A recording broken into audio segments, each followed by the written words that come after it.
चालू किया था कंपटीशन एक्ट। सबसे पहले बताओ कंपटीशन एक्ट आया कब था? 2002। ठीक है, हमने इसके पर्पस समझे थे, 6-7 पर्पस थे। कंपटीशन एक्ट क्यों आया है? आस्था बताएगी। एक सेकेंड, आस्था बताएगी।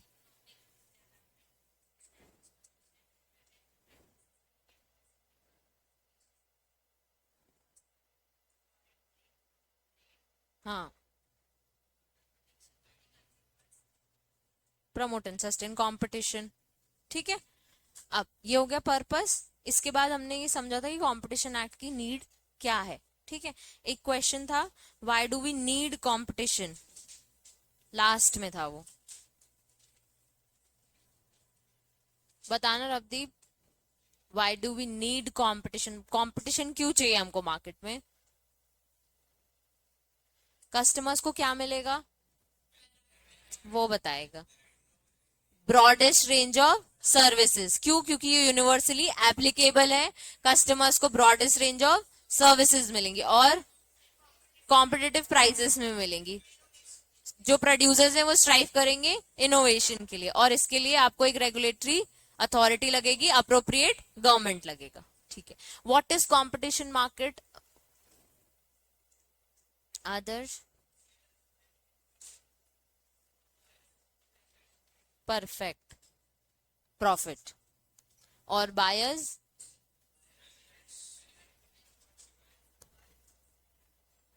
मैक्सिमम बेनिफिट्स फॉर बायर्स, और सेलर्स के लिए मैक्सिमम प्रॉफिट। ठीक है, दोनों अपने अपने बेनिफिट और प्रॉफिट के लिए स्ट्राइव करते हैं। हमने एक पढ़ा था इकोनॉमिक और एफिशिएंसी, उसके बाद हमने पढ़ा था कंपटीशन पॉलिसी और कंपटीशन लॉ। नंदिनी क्या था? ठीक है, प्रोविजंस। हाँ,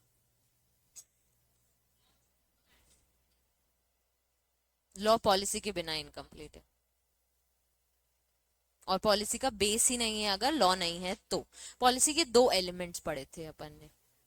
पॉलिसी के दो एलिमेंट्स है, एक पैराग्राफ है देखो, लोकल एंड नेशनल एरियाज में, और एक एंटी कॉम्पिटिटिव को प्रोहिबिट करता है वो। ठीक है, उसके बाद ये लिखा था कि लॉ के बिना पॉलिसी नहीं है, पॉलिसी के बिना लॉ नहीं है। कुछ बेनिफिट्स देता है हमको कंपटीशन। हाँ, इकोनॉमिक ग्रोथ, इकोनॉमिक एफिशिएंसी और कंज्यूमर वेलफेयर। जब हमने पढ़ा था एमआरटीपी एक्ट को, कंपटीशन एक्ट ने क्या कर दिया है? रिपील कर दिया है। ठीक है, अब एमआरटीपी के 4 ऑब्जेक्टिव्स थे। कंट्रोल, नुपुर बताएगी। Control of monopoly, prohibit restrictive practices, और फर्स्ट वाला पॉइंट क्या था? To prevent concentration power which are detriment. ठीक है,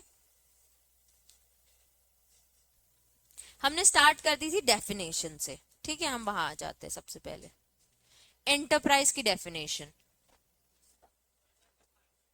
1 मिनट, अनन्या बताएगी।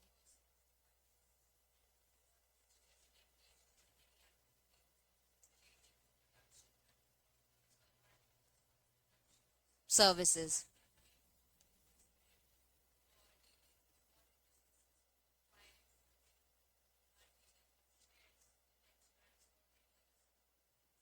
Selling purchasing any of the securities. तो एक एंटरप्राइज क्या है? जो बेसिकली बिजनेस कर रहा है, तो चाहे वो सर्विसेज कर रहा हो, चाहे वो प्रोडक्शन कर रहा हो, चाहे वो सेलिंग कर रहा हो, चाहे रिटेलिंग कर रहा हो, सब कुछ कवर हो जाता है एंटरप्राइज में। अगर हम इसके पॉइंटर्स देखें तो उसने एग्जैक्ट वही बताया, person, department of government engage in any activity relating to production, control of goods या प्रोविजन ऑफ सर्विसेज, या फिर डीलिंग इन सिक्योरिटीज या डिबेंचर शेयर्स। ठीक है, अब हमने पढ़ा था अग्रीमेंट। अग्रीमेंट की डेफिनेशन साक्षी याद है?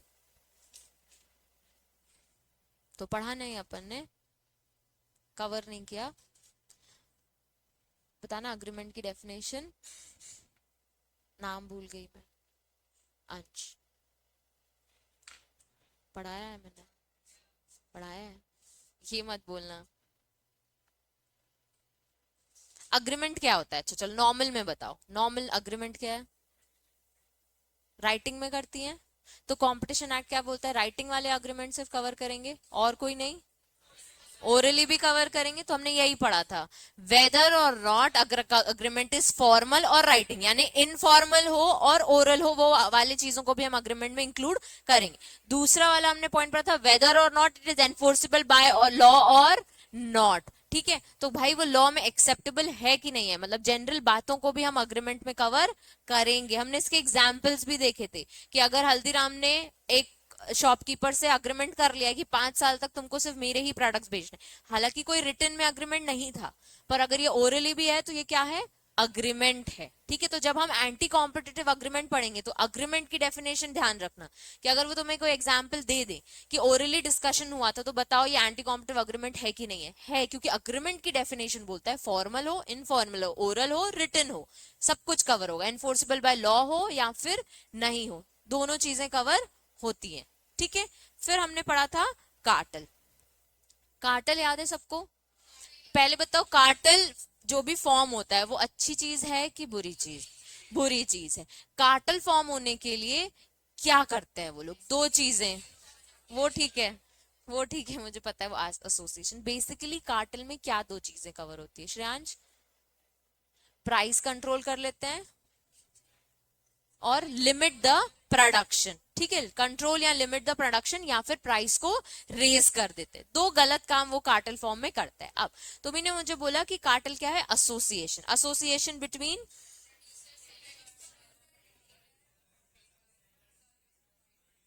अस, producer, seller, distributor, trader, services, wholesalers नहीं लिखा है।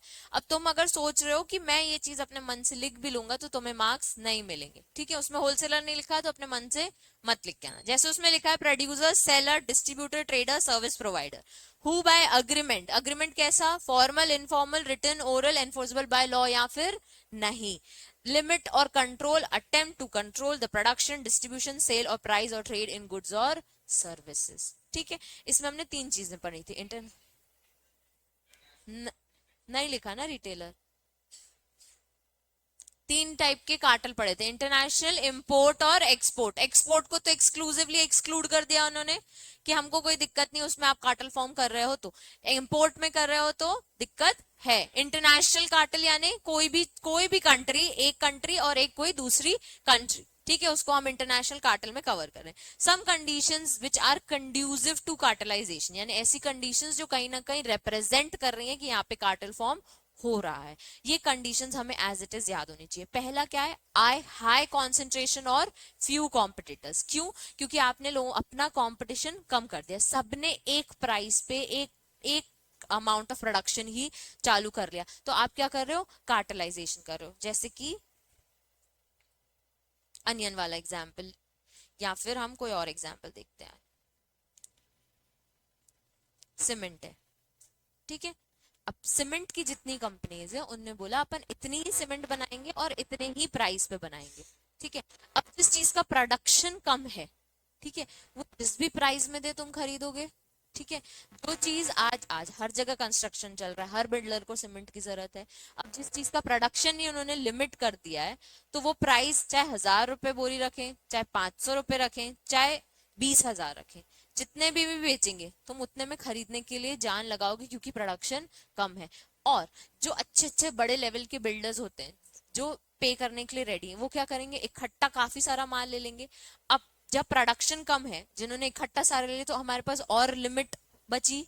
ठीक है, सीमेंट की बोरियों की और कम बचे, तो जो बेचारे गरीब है उनको जिस भी प्राइस में मिलेगा वो लेंगे, तो against the interest of the consumers. ठीक है, तो वन ऑफ द कार्टेल का कंड्यूसिव कंडीशन ये है कि हाई कॉन्सेंट्रेशन और फ्यू कॉम्पिटिटर्स। आपका कॉन्सेंट्रेशन ये लिमिट कंट्रोल करने के लिए, प्रोडक्शन कंट्रोल करने के लिए और हाई प्राइस रेज करने के लिए, और इसमें कोई और एंटर भी नहीं हो पा रहा है।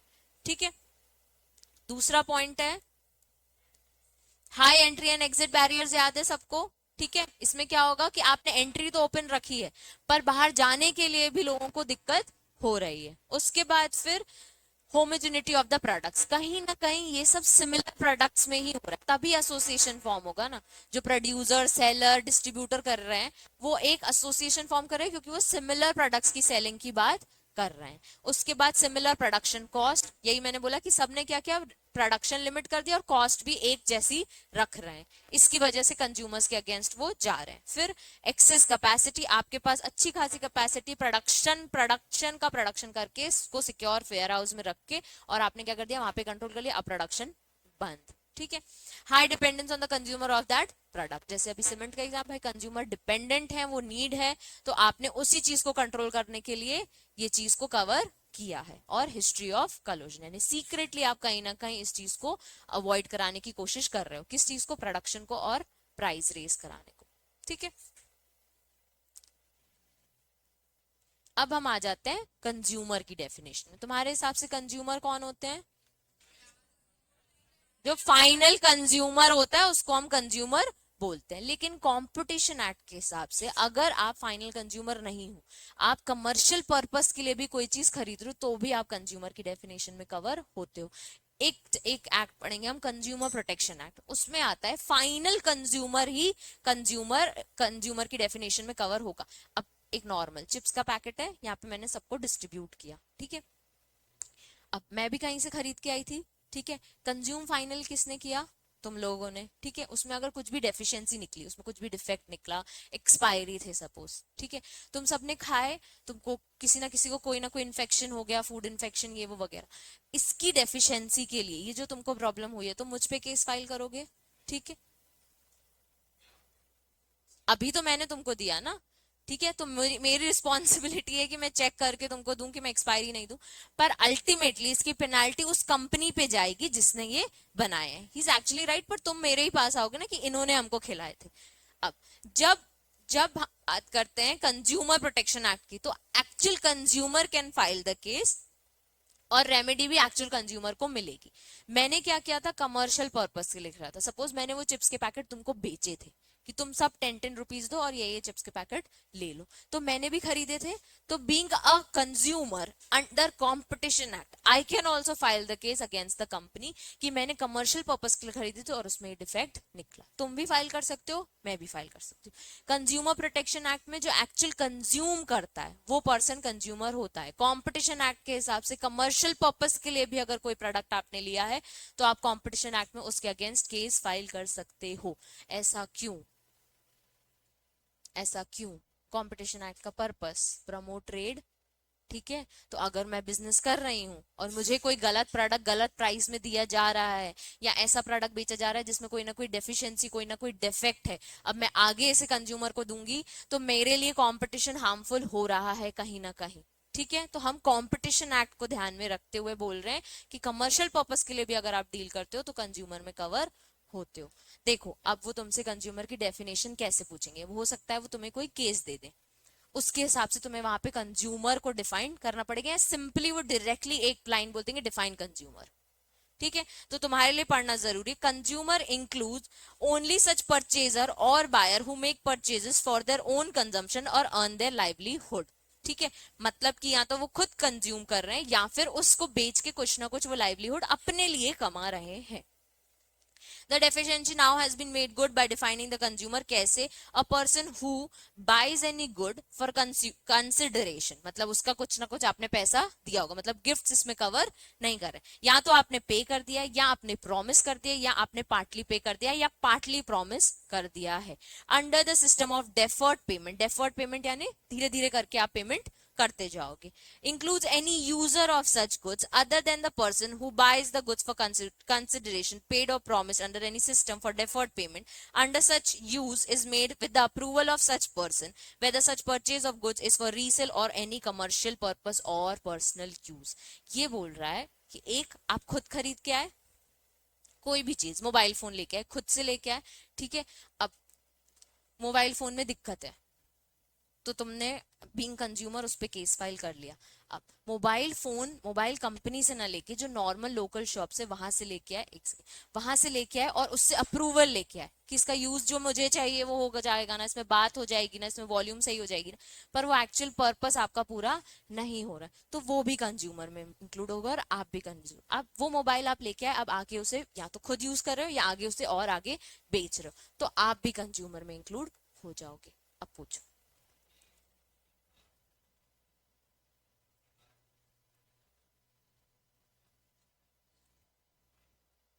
सुनवाई।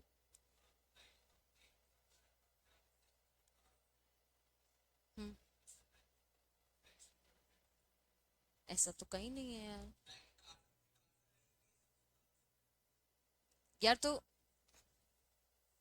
यार मेरे पास भी कार है, अगर उसमें कोई मैन्युफैक्चरिंग डिफेक्ट है तो कंपनी सुनेगी, उसको रिजॉल्व करके देगी। और कंपनी के सर्विस सेंटर्स इसीलिए ही बनाए हुए हैं। वॉट पर टाइम, अब वो तो आपके कंपनी के डिफेक्ट के ऊपर, कार के डिफेक्ट के ऊपर डिपेंड करता है। पर ये हम अभी हम जिस चीज को पढ़ रहे हैं वो है कंज्यूमर। तो आप अगर कंज्यूमर हो, एक कार आप खरीद रहे हो, उसमें आपको दिक्कत है, तो कंज्यूमर प्रोटेक्शन एक्ट आपके लिए बनाया हुआ है। अभी हम क्या पढ़ रहे हैं, कंपटीशन एक्ट। तो इसको कंज्यूमर को कंज्यूमर प्रोटेक्शन एक्ट से डील मत करो कि मैम कार में डिफेक्ट है तो मैन्युफैक्चरिंग कंपनी हमारी सुन नहीं रही है। वो कंप्लीटली कंज्यूमर प्रोटेक्शन एक्ट में आएगा।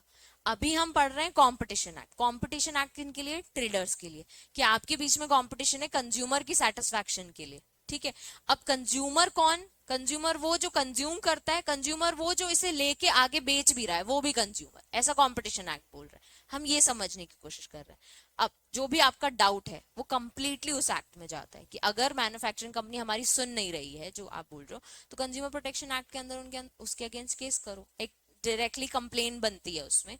उसमें आप कंप्लेन डालो, टाइम लगता है, वो सही बोल रहा है। कंज्यूमर प्रोटेक्शन एक्ट भी कोई बहुत जल्दी रेमेडी नहीं देता है, उसमें भी साल भर आपको लग जाता है, क्योंकि कंप्लेन होती है, एविडेंसेस आते हैं, प्रूफ्स आते हैं, हियरिंग्स होती है, विटनेस आते हैं, बहुत सारी चीजें।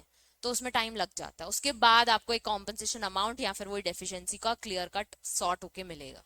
ठीक है, चाहे वो टाटा कंपनी हो चाहे कोई भी कंपनी हो। नेक्स्ट है सेम चीज सर्विसेज के लिए। अभी हमने क्या पढ़ा, बाइज एनी गुड।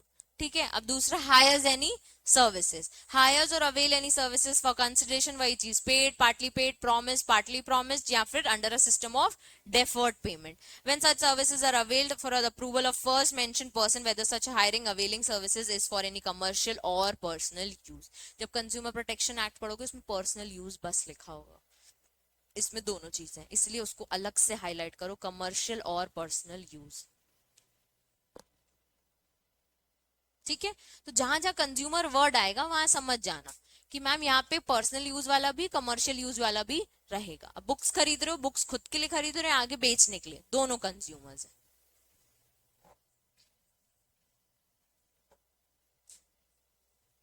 वही चीज जैसे प्रोडक्ट कोई सर्विसेज है, ठीक है, तो मैं अगर मैंने बोला ये सलोन चले जाओ, तुमने मुझसे अप्रूवल ली कि परफेक्ट है, चली जाओ वहां पे सर्विसेज ले लो, कोई दिक्कत तो नहीं होगी, तो तुमने मेरे से अप्रूवल ली थी ना। वही चीज, या तो खुद से डायरेक्टली चले जाओ या किसी ना किसी से पूछ के किया। ये हो गया कंज्यूमर की डेफिनेशन। अब गुड्स, गुड्स क्या होते हैं, प्रोडक्ट्स। तो इसमें वर्ड बोलते हैं मैन्युफैक्चर्ड हो, प्रोसेस्ड हो या माइंड हो, तीनों चीजें हम कवर करेंगे गुड्स में। प्रोसेस्ड यानी प्रोसेसिंग में है, ठीक है।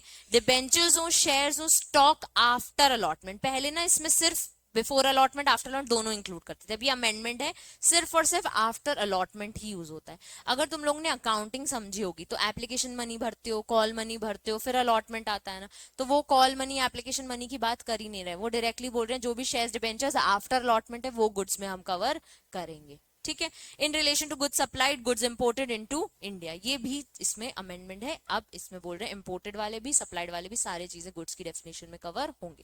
पहली बात प्रोडक्ट्स, प्रोसेस्ड या फिर माइंड। दूसरा शेयर्स डिबेंचर्स आफ्टर अलॉटमेंट। तो अगर वो तुमसे डेफिनेशन को डिफाइन करने बोले तो वो तुम्हें एज इट इज लिखनी पड़ेगी, इसमें अपन अपने मन से कुछ भी इंक्लूड एक्सक्लूड नहीं कर सकते।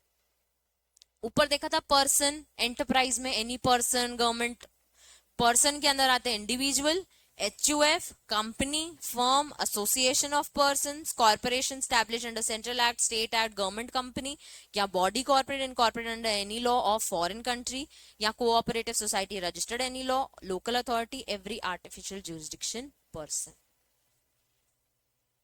कौन कौन आ गए, बोलो ना।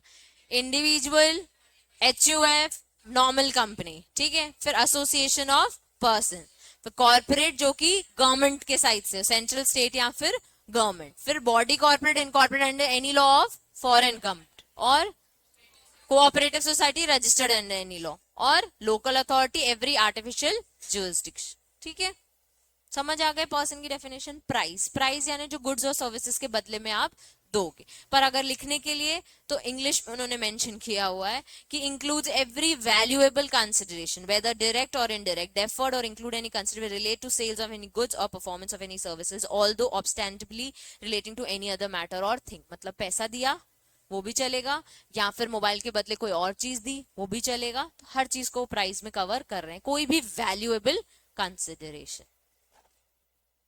ठीक है, जब कंज्यूमर पढ़ लिया, गुड्स पढ़ लिया, तो अब सर्विसेज भी, जब गुड्स समझ आ गया तो सर्विसेज भी समझ लेते हैं। सर्विसेज में इन्होंने क्लियरली बताया कोई भी इंडस्ट्रियल या फिर कमर्शियल मैटर। ठीक है, कोई भी इंडस्ट्रियल या फिर कमर्शियल मैटर मतलब बिजनेस के लिए अगर आप कोई चीज कवर कर रहे हो, इसमें आ जाते हैं banking, communication, education, financing, insurance, chit funds, real estate, transport, storage, material treatment. जो जो मैंने मार्क किया वो मार्क करो। Processing, supply of electronic, other energy, boarding, lodging, entertainment, amusement, construction, repairing, conveying news and information and advertising, सारी kind of services में such as करके उन्होंने इंक्लूड करके दिया। एक बार रीड कर लो सब।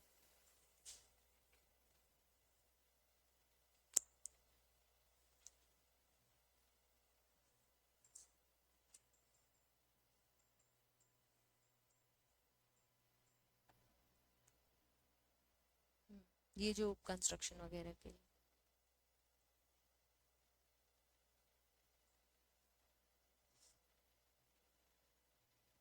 ये शिप वाले,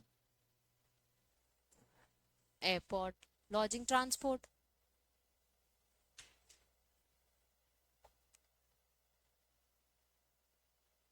डन। किसी को कोई डाउट? ट्रेड और टर्नओवर भी रीड कर लो। ठीक है, ट्रेड क्या है? यही बिजनेस, वही चीज देखिए ट्रेड में, लेकिन वो सब कवर कर रहे हैं, प्रोफेशनल, बिजनेस, इंडस्ट्री, सब कुछ।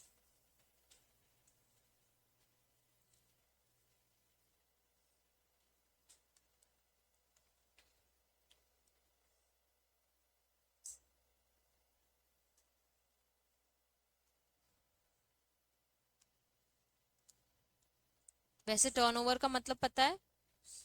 सेल्स, सेल्स को हम टर्नओवर कहते हैं। ठीक है,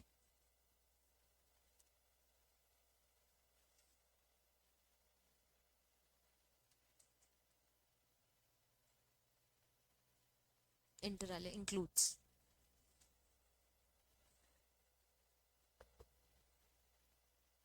किस में डिफरेंस बिटवीन? हाँ, इंटर वाले मतलब इंक्लूड।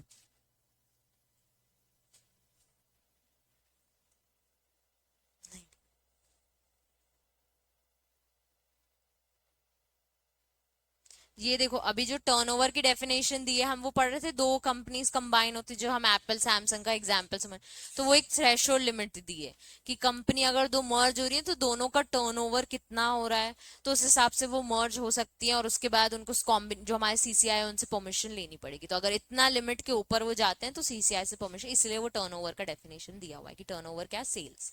ठीक है, चलो अब मेन सेक्शन, सेक्शन 3, सब याद रखना, सेक्शन 3। अभी तक हमने जितनी डेफिनेशंस पढ़ी वो सेक्शन 2 थी। हर एक्ट का सेक्शन 2 क्या होता है?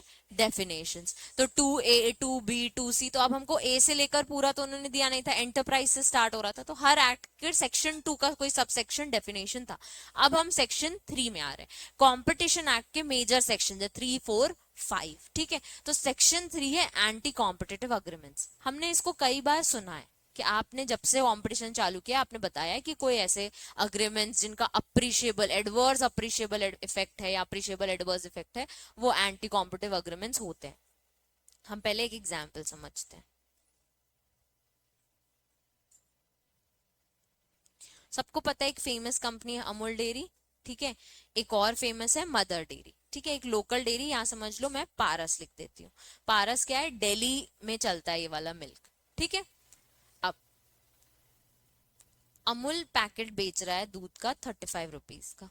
ठीक है, मदर डेयरी समझ लो 33। ओके, और पारस क्योंकि लोकल है तो ये 31 रुपीज में बेच रहा है। ठीक है, अब क्योंकि अमूल एक ब्रांड है और ज्यादा फर्क नहीं है, 2-3 रुपए का है, तो जो एक ब्रांड नोन पीपल होंगे वो बोलेंगे यार अमूल दूध ठीक है, ठीक है। किसी को फ्लेवर पसंद नहीं आएगा अमूल का, वो सोचेगा चलो मदर डेयरी एक ब्रांड है वो ले लेते हैं। और normal people which are not brand oriented, या वो सोच रहे हैं यार हम 2-3 रुपए भी बचा दे, रोज का दिन का अगर हम बचाएं अपने 2-3 रुपए, तो हम पारस दूध में भी सेटिस्फाइड है। तीनों इक्वली अपना अपना बिजनेस कर रहे हैं। सपोज अमूल और मदर डेयरी अग्रीमेंट करते हैं कि भाई अपन क्या करते हैं, दूध को 20 रुपए बेचेंगे, 20 रुपए तुम बेचो, 20 रुपए हम बेचते हैं, ठीक है। देखते हैं मार्केट में कौन खरीदता है। अब जो पारस वाले लोग थे, ठीक है, जो पारस का दूध लेते थे, वो लोग सोचेंगे, जो पैसे ही बचा रहे थे ना, ultimately taste was not that important for them, दूध इंपॉर्टेंट था भाई, रोज की एक नीड है, बेसिक नीड। तो हम वो वापस कहाँ आ गए, ब्रांड्स में, ठीक है।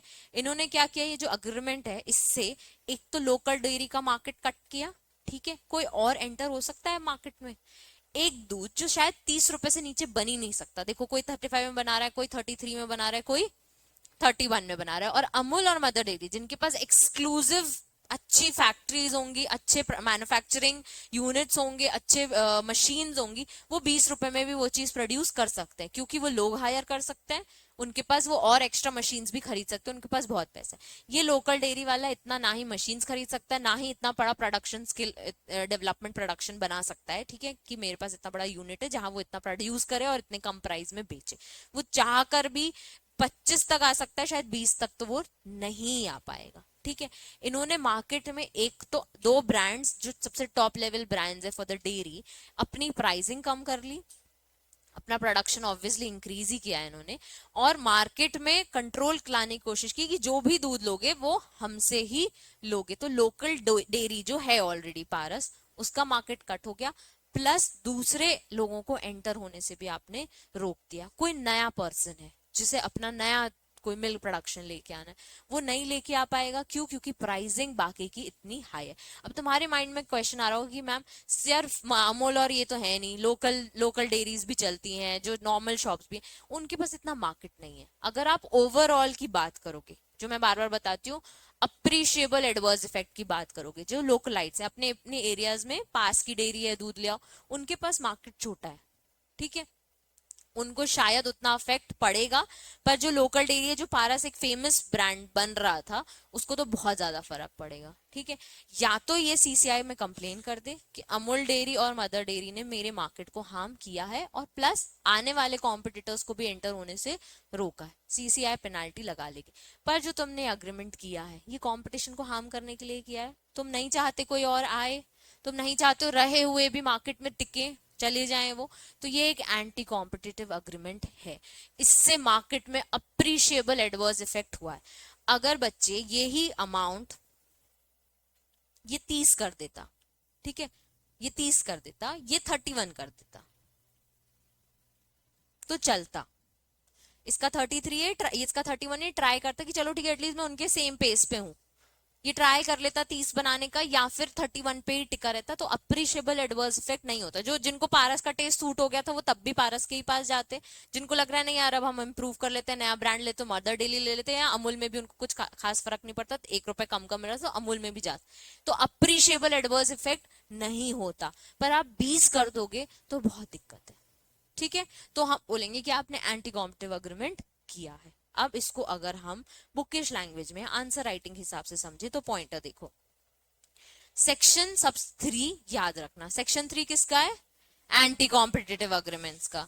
वो कह रहा है नो एंटरप्राइज या एसोसिएशन ऑफ एंटरप्राइज और पर्सन और एसोसिएशन ऑफ पर्सन। तो कौन कौन की डेफिनेशन हमने पढ़ी थी, एंटरप्राइज की पढ़ी थी, पर्सन की भी पढ़ी थी, ठीक है। तो एसोसिएशन एंटरप्राइज या फिर एसोसिएशन ऑफ एंटरप्राइज, पर्सन या फिर association of person shall enter into an agreement. आगे नो लिखा है कि ये लोग अग्रीमेंट में एंटर नहीं कर सकते in respect of production, supply, distribution, storage, acquisition, control of goods, provision of services which causes और likely to cause an appreciable adverse effect on competition.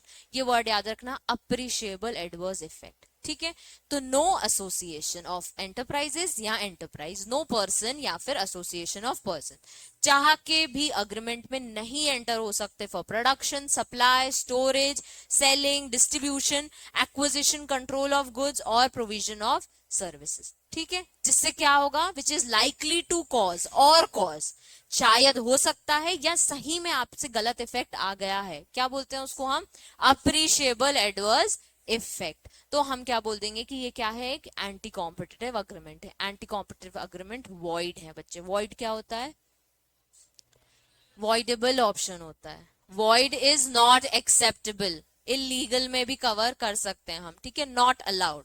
Void contracts को हम कैंसिल करा देते हैं कि एक्सेप्टेबल नहीं है, ये वही है। तो ये अग्रीमेंट्स क्या हो जाते हैं, वॉइड हो जाते हैं। देखो 3(2) में बताया, further declares that anti competitive agreement with in the meaning shall be void. Under the law, the whole agreement is constructed as void. It contains anti-competitive clauses and having appreciable adverse effect on competition. सबको समझ आया? Section 3(1) में उन्होंने बता दिया definition, 2 में बता दिया एग्रीमेंट क्या है, void है। अब 3, ये जो एंटी कॉम्पिटिटिव अग्रीमेंट्स हैं ये 2 टाइप के होते हैं, एक हॉरिजॉन्टल और एक वर्टिकल। हॉरिजॉन्टल क्या होता है, ऐसा होता है, वर्टिकल ऐसा होता है। ठीक है, तो अगर सेम प्रोडक्ट्स हैं,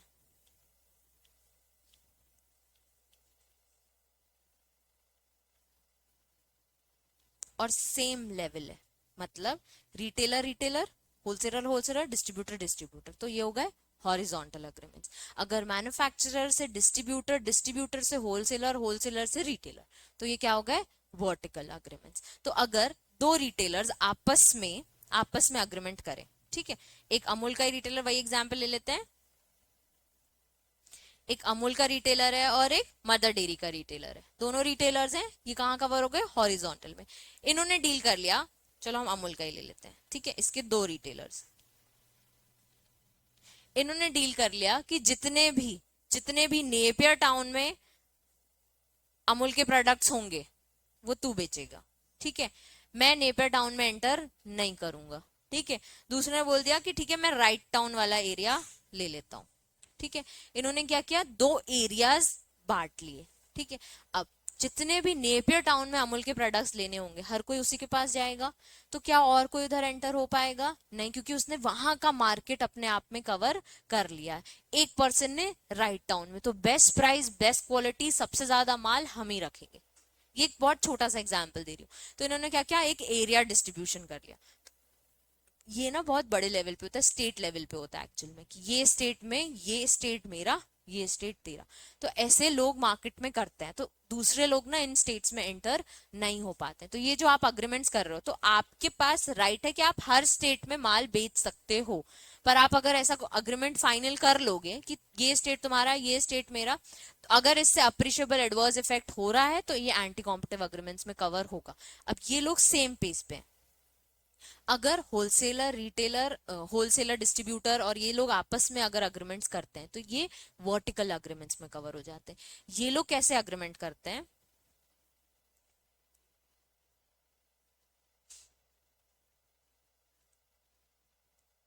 जो मैन्युफैक्चरर है ऑफ शूज है, ठीक है, इसने बोल दिया कि मेरा जूता अगर डिस्ट्रीब्यूटर को मार्केट में बेचना है, तुमको अगर मेरे से लॉट में चाहिए, तो तुम किसी और मैन्युफैक्चरर से जूता नहीं लोगे, एक एग्जाम्पल। तो इस डिस्ट्रीब्यूटर के लिए क्या कर दिया तुमने, मार्केट कंट्रोल कर लिया कि चाहेगा भी तो किसी और मैन्युफैक्चरर से शूज ले नहीं सकता। दूसरी चीज, तुमने दूसरे मैन्युफैक्चरर का भी तो मार्केट हार्म किया है, कि वो चाह के भी इस डिस्ट्रीब्यूटर को अपना माल नहीं बेच सकता। ये बोल सकता है कि ठीक है तुम जाओ, अच्छा ले लो, अगर तुमको लग रहा है ये एंटी कॉम्पिटिटिव अग्रीमेंट है, चलो मैं ये अग्रीमेंट तुमसे नहीं करता, तुम ले लो दूसरे मैन्युफैक्चर, लेकिन जो मेरा प्रोडक्ट है, जो मेरा शूज है, वो मार्केट में 1000 रुपए से ऊपर का तुम नहीं बेचोगे। क्यों नहीं बेचोगे, वो उसको 1500 में मिल रहा होगा, खरीदी कि लोग खरीद रहे हैं 1500 में, तो वो बेच सकते हैं। तो आप उसको रीसेल मेंटेनेंस भी सिखा नहीं सकते। ये अग्रीमेंट्स में भी आप एंटी कॉम्पिटिटिव अग्रीमेंट्स में कवर हो जाओगे। ये कवर हो जाएंगे वर्टिकल अग्रीमेंट्स में, और ये वाले कवर हो जाएंगे हॉरिजॉन्टल। देखो अप्रिशिएबल एडवर्स इफेक्ट में वो बोल रहा है agreements into between enterprise association person और association of persons carrying decision, उसमें कार्टल भी इंक्लूड होता है। Engage in identical of similar goods and services, यानी यहाँ पे लिख लो हॉरिजॉन्टल, जो कि क्या है, सिमिलर गुड्स और सर्विसेज में कवर होते हैं। तो डायरेक्टली इनडायरेक्टली डिटरमाइंस परचेज और सेल प्राइस। तो अगर आपस में wholesalers directly indirectly same price पे डील करने लगे, या हम डिटरमाइन करेंगे किस प्राइस पे मार्केट में बेचना है, तो ये आप कर रहे हो हॉरिजॉन्टल अग्रीमेंट। दूसरा, लिमिट और control the production, supply, market, technical development, investment और प्रोविजन ऑफ सर्विसेज, जैसे अमूल और मदर डेयरी करे। सिमिलर प्रोडक्ट्स क्या कर रहे थे, प्रोडक्शन को लिमिट कर रहे थे या प्राइस बड़ी ही लो कर दे रहे थे ताकि और कोई मार्केट में एंटर नहीं हो सके। Share the market source और production services by way of allocation of geographical area of market। जो मैं बोलती, ये स्टेट तेरा, ये स्टेट मेरा, अब वो स्टेट में सबसे बड़ा हब तुम्हारा ही रहेगा, कोई और एंटर नहीं कर सकता। तो ये जो geographical area of market आप allocation कर रहे हो ना, ये भी एंटी कॉम्पिटिटिव अग्रीमेंट्स में और हॉरिजॉन्टल अग्रीमेंट्स में। लास्ट है directly indirectly results in bid rigging और कलसिव बिडिंग। बिड रिगिंग यानी जो बिडिंग चलती है उसके अगेंस्ट आप जा रहे हो, ठीक है।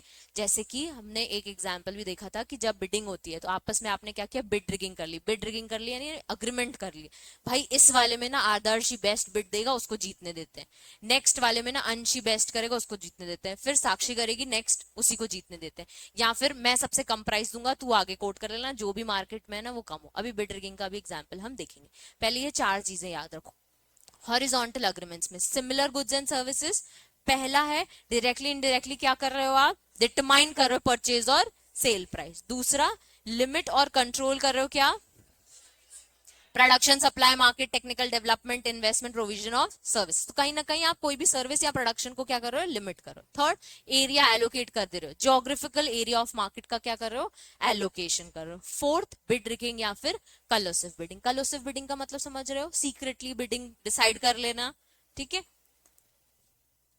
Such agreements are known as horizontal agreements. तो ये याद रखना जब भी तुम सेक्शन 3 एक्सप्लेन करोगे। सेक्शन 3 का subsection 1 is anti competitive agreement का definition, 2 that these are void, 3 anti competitive agreements का अप्रिशिएबल इफेक्ट। तो पहला हमने पढ़ लिया हॉरिजॉन्टल अग्रीमेंट्स। अब यहाँ एक लाइन लिखी है, shall be presume to be have an appreciable adverse effect on competition and onus to prove other lies on defendant. इसका मतलब है कि अगर आपने ऐसे अग्रीमेंट्स किए, ये जो चार हमने पॉइंटर्स पढ़े हॉरिजॉन्टल अग्रीमेंट्स, अब जैसे मैंने केस फाइल किया कि अमूल और मदर डेयरी ये एंटी कॉम्पिटिटिव अग्रीमेंट्स में है, मैंने फाइल कर दिया। ओनर्स टू प्रूव मतलब हम एंटी कॉम्पिटिटिव अग्रीमेंट नहीं कर रहे हैं, ये डिफेंडेंट बताएंगे, यानी अमूल और मदर डेयरी बताएंगे जो 20 रुपए वाली प्राइस है वो हमारा अपना अपना दिमाग है, हमने कोई अग्रीमेंट नहीं किया। ये चीज वो प्रूव करेंगे तो उनके अगेंस्ट पेनाल्टी नहीं लगेगी कि भाई हमने मार्केट को या कॉम्पिटिशन को हार्म करने का कोई एक्शन नहीं लिया। अब जब हम वर्टिकल अग्रीमेंट्स पढ़ेंगे, नीचे देखो ये बने हुए हैं, tie in arrangement, exclusive supply, resale price, refusal to deal, exclusive distribution. इसका ना, इसका जो ओनर्स टू प्रूफ है वो उस बंदे पे आता है जो केस फाइल करते हैं एप्लीकेंट के ऊपर, ठीक है। तो ओनर्स टू प्रूफ दैट यहाँ पे वर्टिकल अग्रीमेंट्स हो रहे हैं ये एप्लीकेंट बताएगा, और हॉरिजॉन्टल अग्रीमेंट्स में कौन बताएगा, डिफेंडेंट। ये याद रहेगा। इसका मतलब समझ रहे हो ओनर्स टू प्रूफ का, कि तुम बताओ, यही वाला। ये पॉइंटर्स अभी हम समझेंगे, पर मैं अभी बता रही हूँ कि ये जो वर्टिकल अग्रीमेंट, जैसे उधर 4 पॉइंट पड़े, प्राइस डिटरमाइन करना, प्रोडक्शन को लिमिट करना, ज्योग्राफिकल एरिया एलोकेट करना, बिड रिगिंग करना, ये प्रूफ कौन करेगा, डिफेंडेंट, जिसके अगेंस्ट हमने केस फाइल किया है। अगर तुम बोलते हो किसी ने टाई अग्रीमेंट किया है, एक्सक्लूसिव रिटेल ये सेल अग्रीमेंट किया है, मतलब वर्टिकल अग्रीमेंट्स के जो कि एंटी कॉम्पिटिटिव अग्रीमेंट्स है, ये मैं प्रूफ करूंगी जो केस फाइल कर रहा है, यानी एप्लीकेंट प्रूफ करेगा कि हाँ इनके बीच में ऐसा गलत अग्रीमेंट है, ठीक है। ये अभी हम समझेंगे सारे पॉइंट्स। पहले हम बिड रिगिंग समझते हैं क्योंकि हमको पहले बिड रिगिंग बोला है। ये समझ आ गया, ये सारे क्या है, हॉरिजॉन्टल अग्रीमेंट। अब बिड रिगिंग का एग्जाम्पल देखते हैं।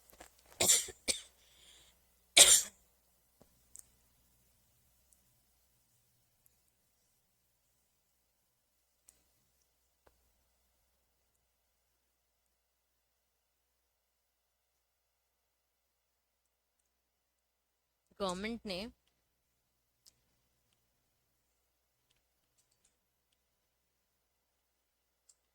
आपको पता है कैसे होता है टेंडर वगैरह?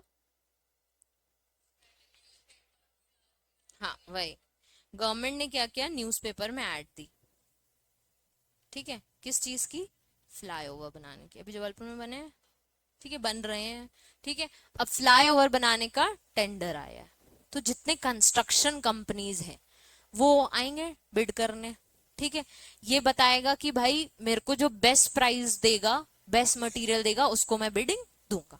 तो हमारे पास एक ए है, एक बी है, एक सी है और एक एल एन टी है। एल एन टी कंपनी पता है सबको? ये बेसिक बेस्ट कंस्ट्रक्शन कंपनी है, ठीक है। अब ये तो एक ब्रांड है और ये नॉर्मल लोग आए हैं, ठीक है। अब ये चारों ने क्या किया, बिड रिगिंग की, ये तीनों ने। भाई साथ में एल एन टी आ रही है, एल एन टी देगी बेस्ट प्राइस, बेस्ट मटेरियल, तो अपन तो वैसे ही उसके आगे जीत नहीं पाएंगे। तो अपन क्या करते हैं, तीनों मिल जाते हैं, ठीक है। पहला कि अपन तीनों मिल जाते हैं और क्या करते हैं, तीनों में से कोई एक को बोलते तू बेस्ट प्राइस दे। जैसे इन्होंने डील की कि बी तू क्या करना, बेस्ट प्राइस दे देना, एल एन टी के से जो भी बिड देगा ना उससे बेस्ट बिड दे देना, और हम तेरे को हेल्प करेंगे बेस्ट मटेरियल लाने के लिए, हम तेरे साथ तेरी कंपनी में इन्वेस्ट करेंगे, नाम तेरी कंपनी का, और जो प्रॉफिट होगा ना वो हम दोनों को भी तू दे देना। Which is a wrong thing, ये बिड रिगिंग है, ठीक है। सपोज एल एन टी ने दिया 450 करोड़, गवर्नमेंट खुश हो गई, बस 450 करोड़ में फ्लाईओवर बन जाएगा, ये प्रोजेक्ट हमारा फाइनल हो जाएगा। इसने क्या किया, बिड कर दिया 430 करोड़। ये खुद केपेबल नहीं है, लेकिन इसको ए और सी सपोर्ट देंगे तो ये 430 में बना देगा। गवर्नमेंट किसको टेंडर देगी, 430 वाले, ठीक है।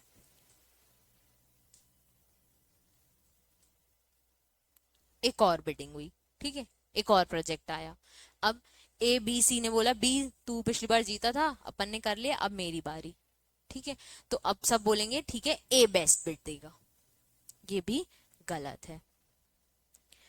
एक ने बोल दिया कि मैं, एक और एग्जाम्पल देती जा रही हूँ, कि ए और सी ने बोल दिया कि हम ना सबसे लोएस्ट बिड देंगे, कोई बात नहीं, इधर एल एन टी भी इन्वॉल्व है, एल एन टी को बोल दिया कोई बात नहीं एल एन टी आप ले लो, हम जानबूझ के लोएस्ट बिड देंगे, भले ये लोग केपेबल क्यों ना हो, ठीक है। तो आइडेंटिकल बिड्स हो गए, या तो अपन क्या करेंगे, गवर्नमेंट को घुमाएंगे और जानबूझ के सेम सेम बिड देंगे, लेट देम डिसाइड। तुम गवर्नमेंट के साथ खेल रहे हो, सबने क्या किया, 450 पे रुक गए, इससे ज्यादा हम दे ही नहीं सकते, अब गवर्नमेंट आप बताओ, ठीक है, एक साथ अगर बिड हो गई तो। फिर एक ने कम कर दी, एक ने दूसरे को जीतने दे दिया, एक ने बारी बारी डिसाइड कर लिया।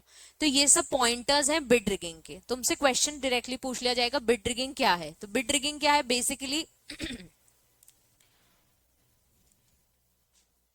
agreement between enterprise or person eliminating the or reducing the competition on bids. क्योंकि जब बिडिंग होती है तो मार्केट में ना, बिडिंग में ना कंपटीशन होता है, कौन बेस्ट प्राइस पे बेस्ट क्वालिटी पे फ्लाईओवर बना के देगा। तो आपने क्या किया, वहीं बाहर ही एंटर होते ही साथ बाहर ही कंपटीशन को क्या कर दिया, कट कर दिया। अब सेम लेवल पे सब कंस्ट्रक्शन का काम करते हैं, तो सब कहाँ कवर हो गए, हॉरिजॉन्टल अग्रीमेंट्स में। तो आपस में जो ए बी सी अग्रीमेंट्स कर रहे थे, ये बिड रिगिंग हो गया, क्योंकि वो बिडिंग का कंपटीशन को वहीं का वहीं रिड्यूस कर दे रहे थे, और प्रॉफिट हर कोई कमा रहा है। तो गवर्नमेंट चाहती है तुम कॉम्पिटिटिव प्राइसेस पे आओ, लेकिन तुम क्या कर रहे हो, उसी को ही वहीं पे कट कर दे रहे हो। अब वो गवर्नमेंट को समझ आ जाता है, कई बार नहीं आता, और होती है बिड रिगिंग, हमेशा होती है। अब तुम लोग सोचोगे क्या कंपनी सेक्रेटरीज के लिए भी बिडिंग होती है? जितनी कंपनीज हैं जो गवर्नमेंट कंपनीज हैं, उनकी एनुअल फाइलिंग, उनका एक्सबीआरएल फाइलिंग के लिए कंपनी सेक्रेटरीज बैठते हैं। तो लॉट ऑफ बिग एप्लीकेशन जो आप फाइल करते हो कि हम आपको बेस्ट प्राइस में ये सर्विस देंगे, तो कंपनी सेक्रेटरीज आपस में बिड रिगिंग कर सकते हैं कि इस बार तू ले ले गवर्नमेंट का फाइलिंग, एक नेक्स्ट ईयर वो दे, क्योंकि ऑब्वियसली आपको पेमेंट अच्छी खासी मिलेगी, ठीक है। तो आपकी प्राइस उनको बेस्ट लगनी चाहिए और आपका इतना नेम फेम एक्सपीरियंस होना चाहिए, तो वो एप्लीकेशन में आप डिटेल्स देते हो, इतने सालों से कर रहा है ये कंपनीज का कर रहा है वो, और इतने प्राइस में हम आपकी सर्विसेज को पूरी देंगे। तो कंपनी सेक्रेटरीज भी बैठते हैं, तो कभी कभी पता चल जाता है, कभी कभी नहीं पता चलता है। जेएसडब्ल्यू, हाँ, पेंट्स में आ गए, सब में आ गए ना। तो अब अगर आप अपने अपने लेवल पे अपने अपने बिजनेस के लिए बिडिंग में आओगे और बिड रिगिंग करोगे, तो ये कैसे पता चलता है? मैंने एक इमेज निकाली है तुम लोगों के लिए, देखो। कुछ पॉइंटर्स होते हैं, अभी जो हम बिड रिगिंग के पॉइंटर्स भी पढ़ेंगे, इसमें ए बी सी दिख रहे हैं और बिड बॉक्स दिख रहा है, ठीक है। इसमें लिखा है successful bidders are always the same companies. दूसरी चीज, we accept that the company C will win the bid this time, so please let our company win the next bid। आपस में बिडिंग कर ली, तो ये समझ आ जाता है कि एक बार ए आया बी आया, आपस में जुड़े हुए हैं इन लोग, कहीं ना कहीं फ्रेंड्स हैं या फिर कहीं ना कहीं से इन लोगों की पहले बात हो गई है। दूसरा है please let us win the bid for the one after the next time. वही वही बात बोल रहे हैं कि आप मेरे को जीतने दो, please make your bid price higher than our so that we can win the bid. तो तुम प्राइस हायर रखना, मैं कम रखूंगा तो मैं जीत जाऊंगा। एक और इमेज देखो, बी का अलग ही चेहरा दिख रहा है अतरंगी, कि भाई मैं ही जीतूंगा बिड, ठीक है।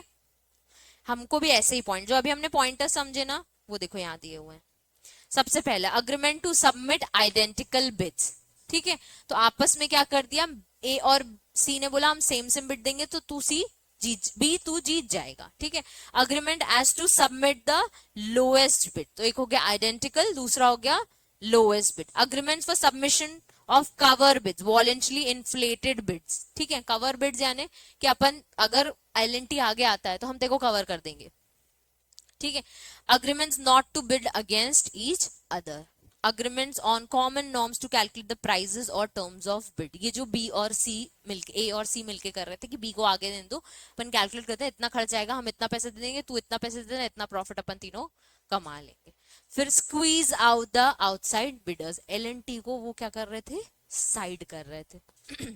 Agreement designating bid winners in advance on rotational basis और ज्योग्राफिकल और कस्टमर एलोकेशन बेसिस। आपने डिसाइड कर लिया पहले ए जीतेगा फिर बी फिर सी, तो ये सब बिड रिगिंग के पार्ट्स होते हैं। अगर आप ये करते हो, देखो लिखा है some are the most commonly adopted ways in which collusive bidding or bid rigging may occur are identical bids, lowest bid, not to bid against each other, squeeze out the outside bidders, advance में decide कर लो who will win the bid और rotational basis पे उसको change करते जाओ, cover the bids और calculate the norms price और terms and conditions. ये सारी चीजें करोगे तो क्या पता चलेगा कि बिड रिगिंग हो रही है। मैम क्वेश्चन कैसा आता है, एंटी कॉम्पिटिटिव अग्रीमेंट्स में समझ लो हॉरिजॉन्टल वर्टिकल शायद तुमको दोनों बताने पड़ जाए, या फिर वो क्लियरली तुमसे वर्टिकल अग्रीमेंट्स पूछ सकते हैं, या हॉरिजॉन्टल अग्रीमेंट्स क्या होते हैं, तब तुम हाँ डायरेक्ट क्वेश्चन आएंगे, इसमें कोई केसेस नहीं है इसमें से। उसके बाद फिर वो तुमसे पूछ लेंगे एंटी कॉम्पिटिटिव अग्रीमेंट क्या होता है, तो सेक्शन 3 एक्सप्लेन कर दो। फिर एक अलग से क्वेश्चन पूछ सकते हैं बिड रिगिंग क्या है, तो टर्म बिड रिगिंग यानी ऐसी अग्रीमेंट्स जिससे आपने बिडिंग का कंपटीशन को रिड्यूस किया हुआ है। यहाँ पे ये बॉक्स बना लो जी, हाँ इतना मार्क कर लो बिड रिगिंग की डेफिनेशन। और फिर कुछ पॉइंटर्स, मैंने तुम लोगों को एग्जांपल दिया था, मिस्ट्री बनाई थी मारुति सुजुकी ने, मिस्ट्री एजेंसी और डिस्काउंटेड प्राइस वाला अग्रीमेंट, वो एंटी कॉम्पिटिटिव अग्रीमेंट का पार्ट है, ठीक है। वही एग्जाम्पल दिया हुआ है, ये देखो ये वाला सीसीआई वाला, वो मार्क कर लो। जितने तुम्हारे ये बॉक्सेस में एग्जाम्पल्स या केसेस हैं, अगर तुम इनको कोट करोगे अपने आंसर्स में तो तुम्हारा आंसर बेस्ट है, ठीक है। इसने 4 लाइन में वो देखो एग्जाम्पल डिस्क्राइब किया हुआ है, तुम इसको अपने ओन वर्ड्स में एक्सप्लेन करो, कोई दिक्कत नहीं, तुम anti competitive as book mention करो। और ये मिस्ट्री वाला तुमको शायद हमेशा याद रहेगा कि मारुति सुजुकी वाली कंपनी थी, उसने डिस्काउंट प्राइस अनाउंस किया था, अपने सारे रिटेलर्स या डिस्ट्रीब्यूटर्स या जो भी उसके एजेंट्स थे उनको बोल दिया था कि सब इस प्राइस से नीचे आप डिस्काउंट नहीं दे सकते। इसके लिए उसने एक मिस्ट्री एजेंसी बनाई जो जाके चेक कर रही थी कि वो लोग क्या डिस्काउंट दे रहे हैं, अगर वो दे रहे हैं तो वो क्या कर रहे थे, उनको डीलरशिप उनकी कैंसिल कर दे रहे थे, ठीक है। तो वो करना गलत है, वही एग्जाम्पल यहाँ पे दिया हुआ है। तो इसको तुम पॉइंटर्स में भी एक्सप्लेन करोगे ना कि फॉलोइंग द एग्जाम्पल ऑफ कि इधर पे सीसीआई ने उन पे इतनी पेनाल्टी चार्ज करी थी।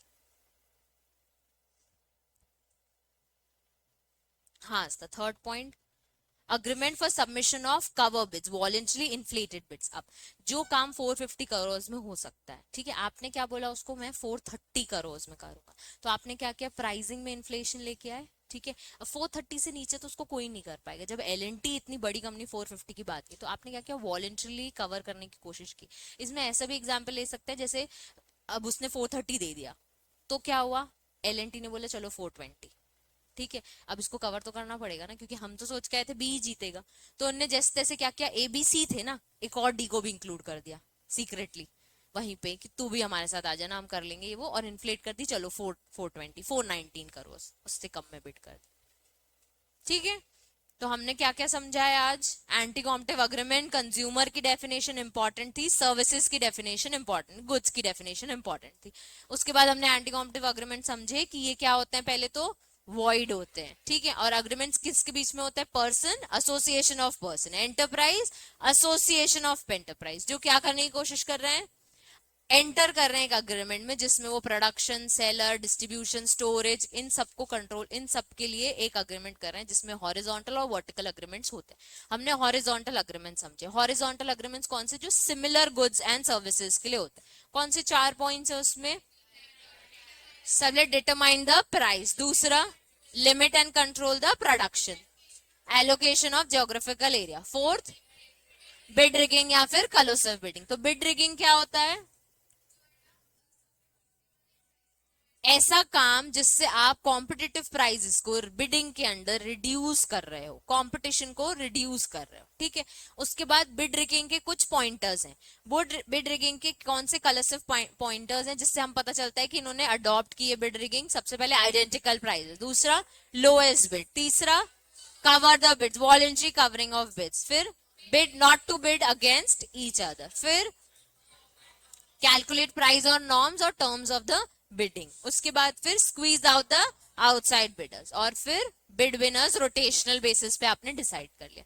कितने पॉइंट्स? 1 2 3 4 5 6 7। जब तुम ये 7 पॉइंट्स लिख के आओगे तब तुम्हें पूरे मार्क्स मिल जाएंगे। थोड़ा सा बिड रिगिंग एक्सप्लेन किया और पूरे 7, इसमें से एक भी पॉइंट मिस हुआ तो मार्क्स कट हो सकते हैं, ठीक है। अब हमको तो याद हो गए क्लास में, एक बार बस जाके घर में सिर्फ रीड करना, 15 मिनट्स लेके इतना सेक्शन रीड करके आ जाना, तुमको याद हो जाएगा, ठीक है। नहीं करोगे? कर लूंगा, मेरे लिए मत कर भाई।